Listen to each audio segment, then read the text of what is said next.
ছাত্রলীগকে গণধোলাই দিয়ে থানায় সোপর্দের আহ্বান জানিয়েছেন চট্টগ্রাম দক্ষিণ রাঙ্গুনিয়ার থানার ওসি আহসান হাবিব খান।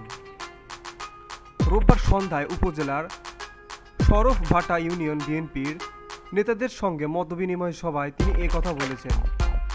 ওসিকে বলতে শোনা যায়, বিশেষ করে একটি কথা বলতে চাই, যারা 5 আগস্টের আগে বিভিন্ন মানুষের বাড়িঘর ভাঙচুর করেছে, মারপিট করেছে, তাদের দক্ষিণ রাঙ্গুনিয়ার মধ্যে গণধোলাই দিয়ে থানায় নিয়ে আসবেন।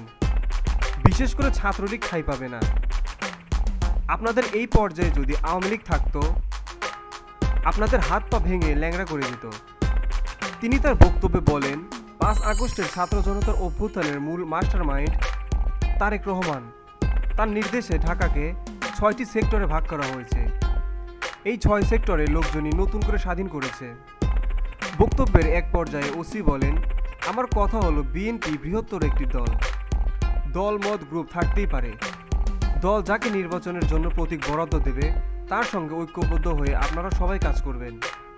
আরেকটি কথা, বিএনপি 16 বছর সরকারের বাইরে ছিল। আওয়ামী লীগের আমলে ধর্ষণে বিশ্বে নজির তৈরি হয়েছে বলে দাবি করেছেন সেই ওসি। বিএনপি নেতাকর্মীদের মামলা করতে সহযোগিতা করার আশ্বাস দিয়ে ওসি বলেন, আমার এক ভাই বলেছে মামলা নিচ্ছে না পুলিশ। আমার সঙ্গে যোগাযোগ করলে আমি একটা সঠিক পরামর্শ দেব। প্রয়োজনে কোর্টে আলাপ করব মামলাটি কিভাবে এস্টাবলিশ করা যায় তার ব্যাপারে। BOD Bangla news desk.